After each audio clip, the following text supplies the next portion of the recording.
Hey guys, how's it going? Brandon here, and before we get today's video underway, you guys, I just wanted to mention a few things, the social aspects of the channel that I want to be implying a little bit more, and I want to try and use them a little bit more. So down in the description down below, there are going to be 4 things that we're going to be using as a social aspect for the channel. One of them is that you can follow my Instagram, SuperSalamence93. It's going to be a bit more of a personal approach. I'm going to be posting little sneak peeks, maybe some thumbnails that I've been making, maybe some graphics that are coming to play, maybe some more personal pictures of me and out and about. So a little bit more personal thing.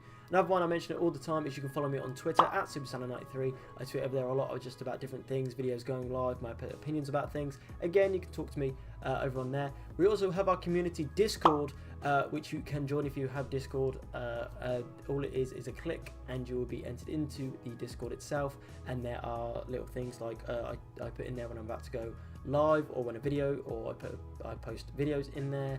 Again, sneak peeks, thumbnails, I get your guys' opinion on a lot of things. I try and talk to you guys as much as possible. It's more just a personal approach. And then the final one, I did just mention it about streaming. You can go and follow my Twitch. We are trying to stream a lot more recently. I've been trying to impact that more onto the channel a bit of it is over on Twitch, so it's away from YouTube. I did do it on YouTube for a little bit, but now the dashboard and the way that YouTube changed quite a bit. So we're over on Twitch, twitch.tv/SuperSalamence93. We're currently doing a Pokemon Leaf Green shiny badge quest. If you guys don't know what that is, it's basically we catch a shiny before we take on any of the gyms.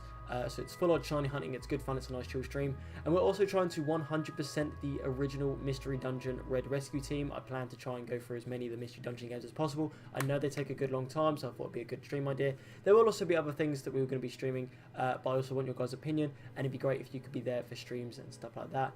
But with that said, you guys, that's just all I wanted to talk about real quick. Let me know your thoughts in the comment section below. But with that said, enjoy the video.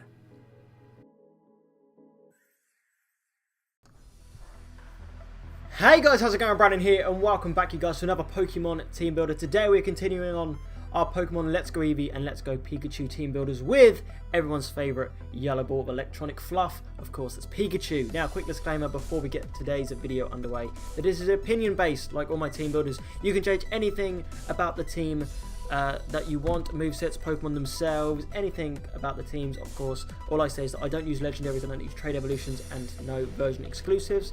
Version exclusive doesn't really count in this one, considering all the games. It's just the game, not the starter, where the others were the starters. You know what I mean. So anything you want to change about the team, go ahead and do so. It's your journey playing through the game. I'm just giving you a basic of what I thought would work well and what you could possibly use. But without further ado, let's get into this. First up then, you guys, of course, is going to be our starter, which is the Pikachu. Now, looking through the comments on the Let's Go Eevee team builder, a lot of you were talking to me about how that you don't have to use the Pokemon that you're given it. So you don't have to use the Pikachu or the Eevee. And I know this. I know that you don't have to use them. The reason that they're in the team is because what's the point of having Pokemon Let's Go Pikachu or Let's Go Eevee and then not put Eevee or Pikachu in the team builder itself? It just wouldn't make any sense.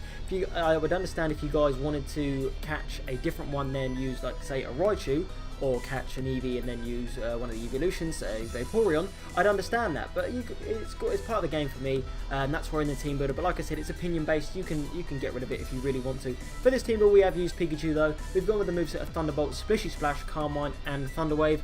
Pikachu's stats get a buff, just like Eevee's do. He's now got base 120 speed. So this boy is quick as fuck. 75 special attack, 80 physical attack. So really, we should go for a physical one. But even though it's the mascot and the games and everything, blah blah blah blah, he's still got a booty ass moveset. But like I spoke about it on Twitter, and my friend Jack was like, he gets Carmine now. I'm like, okay, let's give him Carmine. But then he gets Thunderbolt and Splishy Splash. Splishy Splash is obviously there for those ground types because you're not going to want to take an Earthquake. Thunder Wave to slow things down. You're already going to be outspeeding, but there are a few members in this team that are quite slow. So you may want to cripple a few things before swapping them in. And then Thunderbolt's just a hard-hitting special electric type move. Like I said, it's got a buff, so it is a lot better. And these games, like I said before in the EVs, they're not that difficult. You could run through the game with your Pikachu if you really, really wanted to. It's there for me because, like I said, it's the mascot of the game, it's the mascot of the company. Why have Pokemon Let's Go Pikachu if it's not going to be there? It's cute, it's lovable, everyone loves him. It's our first team member. It is Pikachu. Moving on to Pokemon number 2 then, you guys, we have Nidoking, and easily the biggest thing coming out of my Fire Red Leaf Green team builders is that I didn't use Nidoking once. I didn't use him once, and knowing how much of a beast this thing is in game and how much of a fan favorite this thing is in game, I can see why people love him.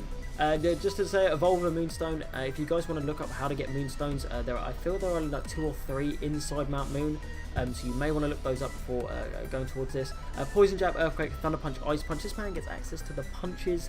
Thunder Punch to hit those water types, Ice Punch to hit those ground types, because it is a poison type, which means it's weak to. Just try not to run into any psychic types with this thing. Poison Jab and Earthquake, Earthquake and Poison Jab. Just stab really hard hitting moves. Base 102 physical attack, Adamant Nature, boost that up. 85 speed's pretty good anyway, so I don't think you're going to need that Jolly Nature at all. And none of his stats, his lowest stats 75, which is pretty good. Like his defenses and his HP above average, I'd say. Above average, anything around 75 to 80 I'd say is above average or around average.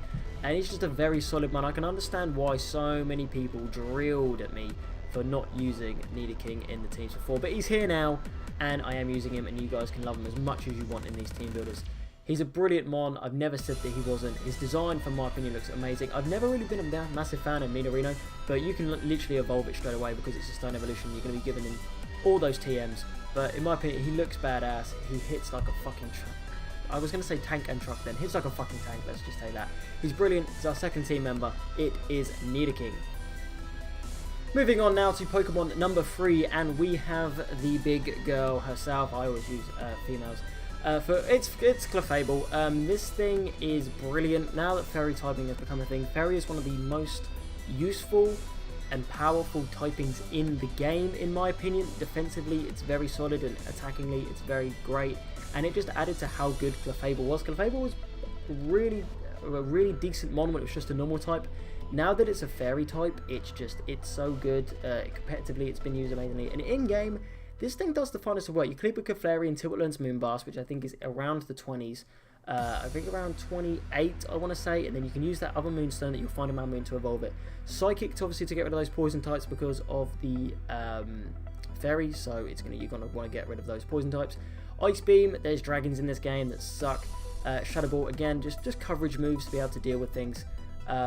Stats across the board, all it's a bit slow, so you might want to go that Timid Nature if you really wanted to, but it's got 95 base attack, 95 HP, gets access to Softball if you want to go for a bulky set. By all means, do whatever set and play the game however you want to with this thing. It's so versatile. That's the word I'm looking for. Oh, I said a fancy word. So versatile and so unique in the game, and how it's used is brilliant. You could also swap out for Wigglytuff as well in the same sort of sense. But Clefable works really well in game. Fairy typing is amazing. It just works really well. And I've seen a lot of people using Clefairy and just praising of how brilliant it has been in game. So if you haven't used one, make sure you do, because it will definitely surprise you of how good it is. It's our third team member. It is Clefable.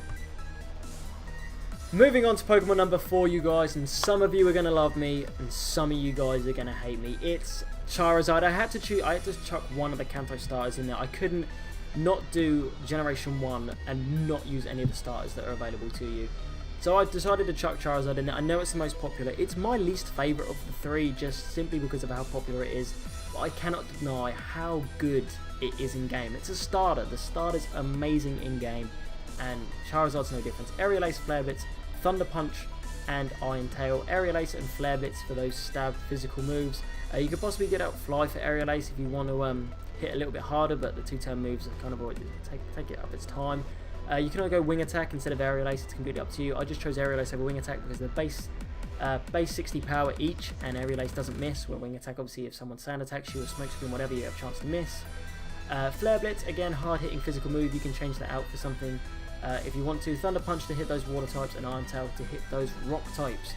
Just reminding everyone that this thing has a ×4 weakness to rock, so just be careful.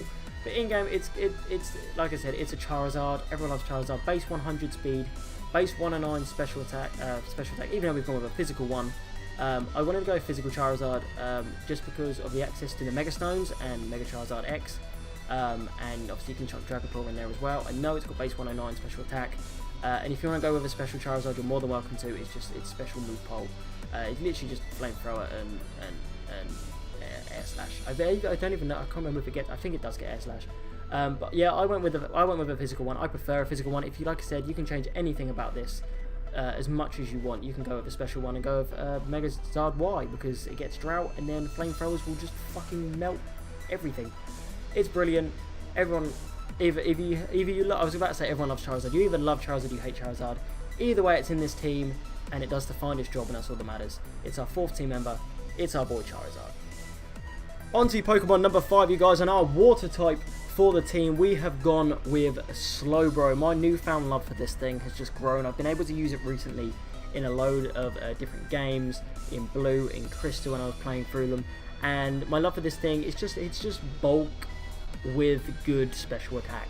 It just works perfectly with the new meta, and it's just brilliant. And the chance to obviously again get the Mega as well. It gets access to Slack Off, Toxic, and can just be a bulky bastard, and I love it. For the moveset for the in-game, we've gone Surf, Psychic, Toxic, Ice Beam. Surf and Psychic, of course, a stab. Toxic, because like I said, it's a bulky boy. You can Toxic many things with this thing, and then Ice Beam just for that grass coverage. Modest Nature to boost up that special attack. That's already base 100. You're not going to be worrying about that speed, which is base 30. Special defense is 80. Defense is 110, and HP is 95. This is a physically fat boy, and he loves everything. He looks so derpy as well. I love his design. It's just a derpy pink fucking panda looking thing, and he's so good. You could also, if you want to go more of a attacking prowess, I recommend swapping this thing out for Starmie, because again, it's both water psychic, but obviously with Starmie you could go the Ice Beam psychic, Thunderbolt and Surf route, which is more than eligible. Probably a few years ago I definitely would have chosen Starmie over this, but I wanted just a little bit more bulk with Clefable and Starmie there. Starmie, Slowbro, I'm getting Pokemon mixed up now. A little bit of bulk there with Slowbro and Clefable. They work really well, and it's just able to do the darndest thing. And you've got that nice mixture of physical, special attackers, hard-hitting moves, and being able to take bulk. It just works really well together, and Slowbro just fit in the team, in my opinion, just a slightly bit better than Starmie. But it's a fantastic mon. If you haven't used a Slowbro already, because you're put off with how slow it is, no, I highly recommend that you give it the time, and it will surprise you on how good you can use it. It's our 5th team member. I nearly said 4th there. It's our 5th team member. It is Slowbro. On to the final team member then, you guys, and you knew I had to put this big old fat boy in here somewhere. It's the fan favourite that is Snorlax. With me not using dual typings, Snorlax was one of the first Pokemon I put on this team, considering that the normal typing, and I knew I was going to use Eevee in the other team. I can't use the normal type, so the normal typing was basically free, and I knew that Snorlax would just be able to fit straight in this Pikachu like that. As a fan favourite, and everyone loves this boy, I see why. Base 160 HP. Base 110 special defense. This is your special defense machine. With Crunch, Body Slam, Superpower, Ice Punch. You can be dealing with those psychic types because they're not going to be able to hit you specially whatsoever. Ice Punch, again, just for a bit of coverage against those dragons because Dragonite's a pain in the fucking ass. Body Slam is Stab, and with base 110 Adamant, that's going to do a shit ton of damage. Superpower, hard-hitting fighting type move. We don't have a fighting type in the team, so having it there is always useful. And then, like I said, Crunch to get rid of those psychic types and those ghost types, which is another reason why we've got Shadow Ball and Clefable. This thing is a fan favourite for a reason. Everyone loves its design. Everyone just loves him in general. Base 30 speed, don't worry about his speed. No one gives a fuck. He's just going to take an attack, stare at you right back in the face and just punch you straight in the fucking mouth because he does not give a shit. Everyone loves Snorlax. I love Snorlax. It's our 6th team member. It's brilliant. I've said his name a million fucking times. It, of course, is Snorlax. So there we have it, you guys. That is going to be our team for our Pokemon Let's Go Pikachu. Let's quickly run through this team one more time. We have Pikachu, Nidoking, Clefable, Charizard, Slowbro, and Snorlax. If you've enjoyed today's video, definitely make sure to hit that like button down below for more show supports for the channel and the series. Hit the subscribe button if you're new. Hit that little bell to turn notifications on, and you will be notified every single time I go live on YouTube or whenever a video is uploaded. Make sure to let me know in the comment section below your teams for Pokemon Let's Go Eevee and Pokemon Let's Go Pikachu. But with that said, you guys, I'm going to get out of here, and I will see you guys next time. Peace!